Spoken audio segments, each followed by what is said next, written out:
Hello again, my thought for the day, he said. You know, guys, it's one of the hardest things to get across to people who maybe are tentative about coming to the Philippines is that the world that I live in, the one that I've been sharing for nearly 8 years now, no, actually over 8 years, is a million miles away from that of where I came from, and probably where you've come from too.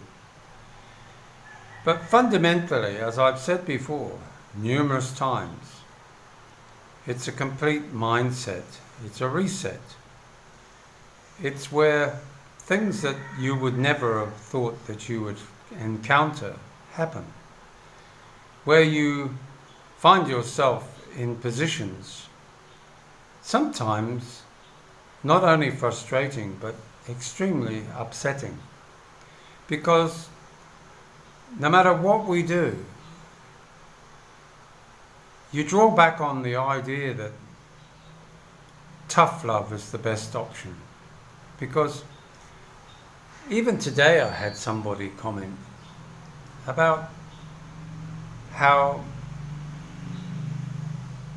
they have put their faith in another person here in the Philippines and they've let him down. He's lost a lot of money. He's lost a lot of trinkets that he's given her. Supposedly, not doubting his word, but maybe doubting the person telling him the story. Maybe in actual fact, she was dishonest with him. And when you have to imagine, I don't know how you guys don't get it. You've had to struggle to make ends meet. Then, maybe, just then, you might understand what goes along with it. Because, remember, people used to say, by hook or crook, I'll get what I need. Somewhere I will find the way. The Lord will provide. Well, here in the Philippines, that applies. Because dishonesty, maybe not, yes, actually it is dishonesty. Because they will tell somebody one thing because they believe their own lies.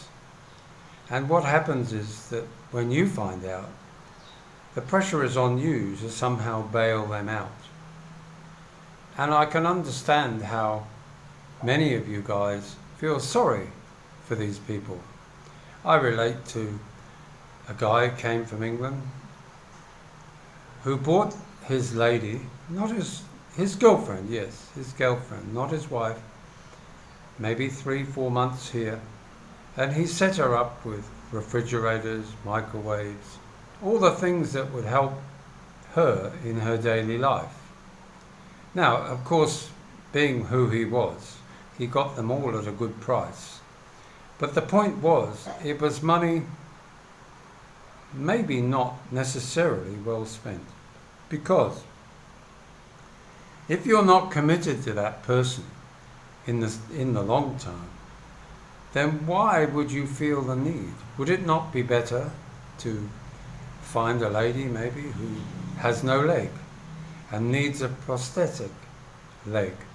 Maybe buy her a leg to give her a leg up, so to speak. But being serious for a moment, wouldn't that money be well spent there if you feel like you want to help somebody? There's plenty of charity cases here. You only have to walk down the street to find people. And the reason that I say that is we cannot single-handedly help the world. We can help by being in receipt of a pension from overseas because it's a remittance to this country of foreign currency for which the government always are in need of. But back to what I'm saying is that you guys come from La La Land. It seems like you really don't understand what you're letting yourself in for. You don't really consider what living with tempo is like, even if it's only here and there in a month or here and there in a week. You yourself have to deal with it. Nobody else can deal with it. She can't even deal with it. So, yes, it's a good idea. Get on your bike, walk away. Not completely. I'm meaning go out for a walk. Go and give a bit of break. Give a bit of clear air to the situation. Because by the time you get back, hopefully, it will have gone. Or certainly has subsided. But yes, you do feel like you have to walk on eggshells sometimes. That goes with the territory. And to say that it's particularly Filipino, I think would be wrong. I think those out there that have had a Spanish wife, a Mexican wife, a Portuguese wife, an Argentinian wife, if you get what I mean. Anybody with a bit of Latin blood in them is susceptible to those kinds of outbursts. Here in the Philippines, of course, there is no family organisation, really. The only ones that can possibly offer some respect, teaching, restraint, teaching, is the grandparent or the grandparents. And of course, if the grandparents have passed on and the kids have become what we would describe as brats, they'll continue being brats all the way through their life. If they're dishonest, they will be dishonest. If they're hard-working, nose down, tail up, honest students, they will do their darndest to be able to get the best marks on graduation day. And those are the ones that you focus on, the ones that are really putting their 110% into effort. We see it with all families. You'll always see one work, beyond imagination, the dedication that they'll put to their study. And then you'll see the other one who just gives up, doesn't want to be bothered, gets themselves into debt maybe, or just simply lives a wild life. Of course, with that, you have to be maybe the observer of this. And it can be frustrating, because when we've come from an environment where we teach people, and especially our children, restraint, good manners, behavior, etiquette,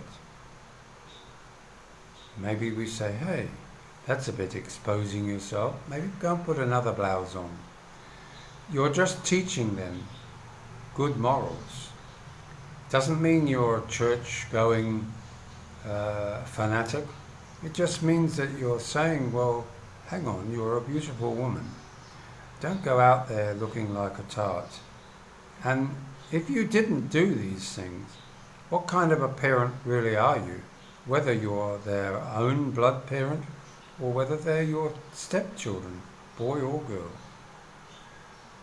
You should be discouraging them from smoking. You should be discouraging them from taking drugs. You should be discouraging them from staying out all night without letting anyone know where they are. All these things are part and parcel of being a proxy parent here in the Philippines. And yes, it's a challenge. It would be a challenge. But nevertheless, it's a lot different from that of the West. So you're starting with a clean shape, a clean slate. And it's up to you how you organize your home. But if you come here and it's going to be 1, 2, 3 nights in a hotel, getting to know your new girlfriend in a physical way, with no regard whatsoever of what tomorrow holds, when you meet the parents, when you meet the children that she maybe hasn't told you all of them, maybe you discover disabled members of their family, and you have to deal with that. And yes, of course, somebody who's poor and a family that's poor is going to ask their daughter for some help from their daughter's new boyfriend, a millionaire from overseas. So, guys, yes, you'll get great advice on a lot of other channels. And I say that tongue in cheek because a lot of it has no residence. Anyway, I think you know what I mean. It doesn't resonate with many because it's not real. It's a philosophy rather than a reality. And there's lots of philosophies out there that don't really have a reality in day-to-day the Philippines. The Philippines, as I've always said, is a great place to live.